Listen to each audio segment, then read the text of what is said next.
Donc, je vais vous présenter le projet Coccinelle, qui est un projet de recherche participatif qui expérimente différents types d'interactions chercheurs-acteurs dans la conception de systèmes d'élevage. Donc, pour cela, des dispositifs adaptés à chaque objectif ont été imaginés, testés et évalués. Et un de ces dispositifs est inclus dans le projet Tetrae Agriora 2050 et fera partie de ma présentation. Donc, le projet Agriora 2050, en deux mots, donc il englobe la région Auvergne-Rhône-Alpes. Il a pour objectif de tester des pistes d'adaptation des systèmes de production dans un contexte de changement climatique et agroécologique à horizon 2050. Et pour prendre en compte la diversité des systèmes de production existants dans cette région, des pistes seront testées à la fois en grande culture, en arboriculture et en élevage, à la fois dans des domaines expérimentaux et dans des fermes privées dans le cadre de collectifs existants. Donc, pour revenir au projet Coccinelle, il est né en Auvergne, où des élevages laitiers de moyenne montagne herbagère sont particulièrement confrontés aux problèmes d'attractivité du métier. Et sur ce défi démographique à relever, s'est greffé celui de la nécessaire transition agroécologique, c'est-à-dire l'évolution vers des modèles et des pratiques plus durables et résilientes. Et donc, la finalité de ce projet, c'est d'imaginer ces élevages de demain en prenant en compte donc la nécessaire évolution donc des pratiques, enfin la mise en place de pratiques agroécologiques et également en prenant en compte les attentes de la société et des éleveurs. Donc l'ambition du projet, donc, c'est d'impliquer ces deux types de partenaires, donc éleveurs et citoyens, dans la co-construction de solutions. Donc le collectif Coccinelle, actuellement, il est coordonné par 5 scientifiques et il rassemble un collectif multi-acteurs d'une 60aine de personnes du territoire, de la filière laitière et également des citoyens depuis 2022. Et parmi eux, il y en a une 30aine qui sont activement impliqués dans différents dispositifs participatifs que nous avons conçus et mis progressivement en place. Donc, pour parler un petit peu de l'histoire du projet, donc, il est né en 2018 et là, la vie du projet, elle n'était pas toute tracée. Elle est née de la tête de quelques scientifiques zootechniciens qui ont proposé à des acteurs du territoire auvergnat de co-construire avec eux un projet autour des élevages laitiers bas intrants. Parce que ça faisait partie d'une problématique dans le cadre de l'ICIT de Clermont, travailler sur les agroécosystèmes durables.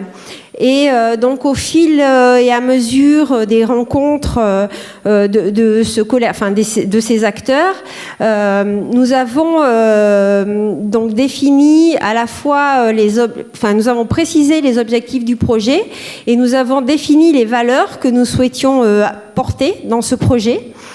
Donc d'un projet qui devait tourner autour des élevages bas intrants, en fait, a émergé le terme élevage éco-citoyen, qui a été un élément fédérateur de ce collectif. Donc, à partir de là, le collectif a dit il faut qu'on arrive à définir ce concept d'élevage éco-citoyen. Et nous souhaitons également intégrer des citoyens dans ce processus de co-conception. Donc là, les scientifiques du projet, ils ont ressenti la nécessité de développer des connaissances et des compétences en recherche participative et en action collective, parce que c'était pas du tout notre domaine. Et donc, d'une problématique initiale qui était comment favoriser la durabilité des systèmes d'élevage laitier sur notre territoire, s'est greffée une deuxième problématique, comment reconnecter élevage et société par le biais de la recherche. Donc là, nous avons remis à plat notre plan d'action. Nous avons recherché des financements pour pouvoir avoir un poste d'animateur sur plusieurs années. Et d'ailleurs, cet animateur, il a dû faire face au Covid. Donc, pour un projet participatif, ça partait assez mal. Donc nous avons également cherché des financements pour mettre en place un démonstrateur pour essayer de traduire ce concept en pratique, donc d'un élevage éco-citoyen, et également un financement autour d'un travail de thèse sur ce que représente l'inclusion des citoyens. Donc là, je vais vous présenter le premier dispositif qu'on a mis en place dans Coccinelle. Donc il s'agit d'un démonstrateur qu'on appelle Marcinelle, parce qu'il se déroule sur la commune de Marcenat dans le Cantal, à 1100 mètres d'altitude, sur un domaine expérimental INRAE, donc c'est une mini-ferme en fait, avec 28 vaches laitières et leurs suites, sur une soixantaine d'hectares de prairies. Donc pour lequel, qui est piloté par un collectif multi-acteurs d'une dizaine de personnes qui comporte donc des scientifiques et des animaliers INRAE, des conseillers agricoles, qu'est-ce qu'il y a d'autre, des responsables de fermes de lycées agricoles et des citoyens. Puis également des éleveurs, j'allais oublier le principal. Donc cette ferme, ce démonstrateur, en fait, sa finalité, c'est justement de transformer donc ce concept d'élevage éco-citoyen qui a émergé de ce collectif, de le transformer en un ensemble de pratiques via un processus de co-conception. Donc là, cette finalité, du coup, elle s'est traduite en deux objectifs. Donc le premier, il est d'ordre plutôt biotechnique. Donc il s'agit d'expérimenter des combinaisons de pratiques agroécologiques qui sont en rupture pour le territoire et également risquées pour les éleveurs. Donc elles sont notées sur la photo. Et également d'évaluer donc ce système au fil de son évolution, ainsi que le consentement à payer par le consommateur pour en assurer sa pérennité. Donc là, c'est un travail qui est conduit donc par ce comité technique multi-acteurs et donc qui est visible par tout le collectif Coccinelle. Et qui a déjà commencé à produire des valorisations sous forme de communication et de podcasts. Donc le deuxième objectif est plutôt d'ordre des sciences sociales.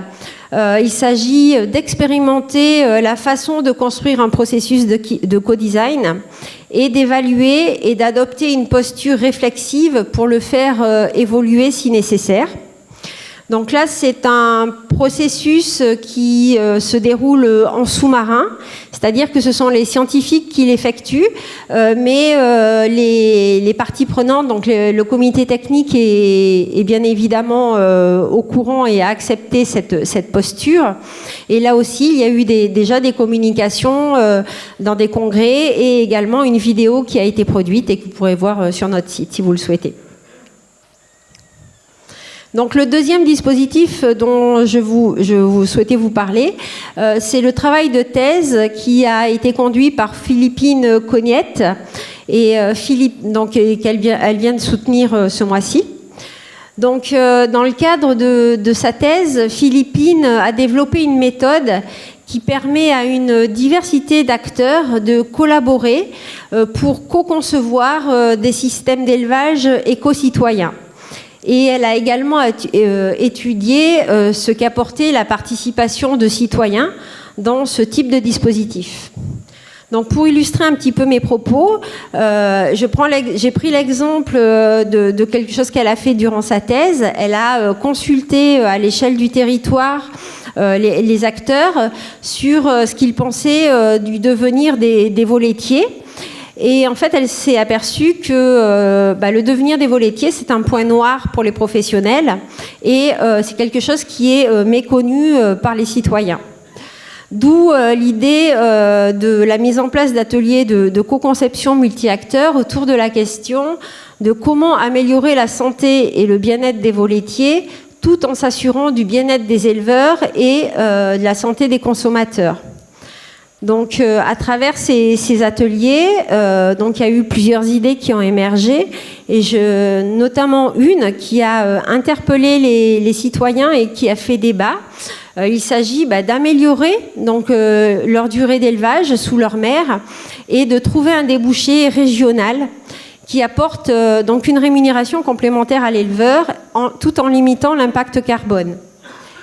Et récemment, donc, nous avons été recontactés par un partenaire, enfin une partie prenante donc, de ce collectif, Coccinelle, qui est le parc naturel régional, et qui souhaite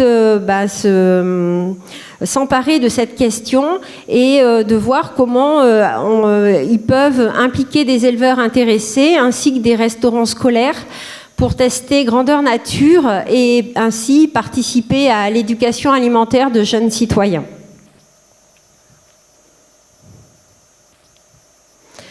Donc, pour nous, donc, ce qu'on a retenu de l'innovation ouverte, en fait, c'est que nous, on considère que l'innovation ouverte, elle repose sur deux piliers. Le premier, c'est le partage de la connaissance. Et le deuxième, c'est la collaboration entre les différents acteurs, qu'ils soient internes ou externes au domaine de la recherche. Et cette démarche d'innovation ouverte, elle nous semble indispensable pour partager donc les objectifs, les méthodes et les résultats avec les éleveurs et des collectifs d'éleveurs, pour également rendre nos connaissances plus actionnables, parce qu'on bénéficie de l'expérience des acteurs de terrain, vu qu'ils co-construisent avec nous. Cela nous semble également indispensable pour favoriser l'innovation à différentes échelles et également pour accompagner le changement. Donc, quelles leçons pouvons-nous tirer de ces expériences d'innovation ?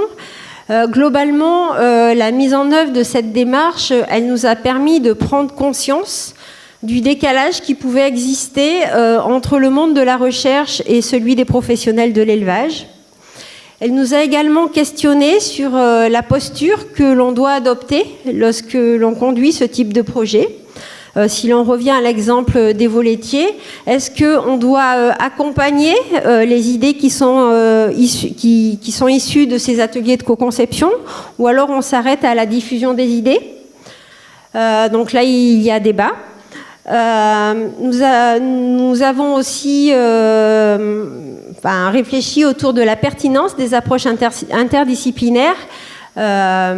Nous mêlons des sciences sociales et des sciences biotechniques. Ça nous permet de réfléchir aux obstacles et aux catalyseurs de l'adoption des pratiques agroécologiques.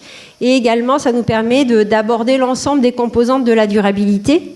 Parce que ce que je peux dire aussi, c'est que ce projet Coccinelle, qui est un projet régional, il est alors ça s'appelle pas un living lab dans ce projet européen, ça s'appelle un pôle d'innovation. Donc c'est un projet européen qui s'appelle Agroécologie Transact, et donc nous sommes régulièrement questionnés par des sociologues qui donc nous demandent voilà, qu'est-ce que ça nous fait, qu'est-ce que ça fait aux acteurs, ce type de projet. Du coup, ça nous amène à avoir des approches réflexives et donc ça nous laisse la possibilité de modifier la trajectoire qu'on avait dessinée au départ. Mais c'est assez perturbant quand même, parce que c'est déstabilisant, à la fois pour les scientifiques et pour les acteurs, mais ça amène beaucoup de discussions. Nous avons... le dernier point, c'est nous en avons tiré un certain nombre de leçons pratico-pratiques, on va dire. C'est-à-dire que pour nous, avoir une animatrice dans le projet à temps plein, c'est quelque chose d'indispensable, notamment pour garder la dynamique entre les rencontres du collectif, parce que sinon la mayonnaise, elle retombe. Les temps conviviaux, faut surtout pas les négliger, il faut les associer à des temps de recherche si on veut que ça marche. Il faut accrocher les gens sur des thématiques concrètes, que ce soit des éleveurs ou des citoyens. Il faut qu'ils arrivent à visualiser ce dont on parle, Donc les concepts, c'est bien, mais il faut vraiment des choses pratiques. Également, il faut savoir que chacun doit faire des compromis. Et plus précisément, donc si je reviens aux deux dispositifs que je vous ai présentés tout à l'heure, pour le pilotage du démonstrateur Marcinelle, je dirais que l'innovation ouverte, ça nous a permis de dépasser le traditionnel top-down qu'on voit dans la recherche. Ça nous a permis également d'atteindre un consensus et de favoriser l'engagement des acteurs dans la construction des solutions à tester, parce qu'ils sont vraiment engagés dans les décisions qui sont prises. Ça a permis également de stimuler la curiosité des citoyens en utilisant des jeux sérieux. Et ils n'hésitent pas non plus à re-questionner les pratiques que l'on teste, la façon dont on les expérimente.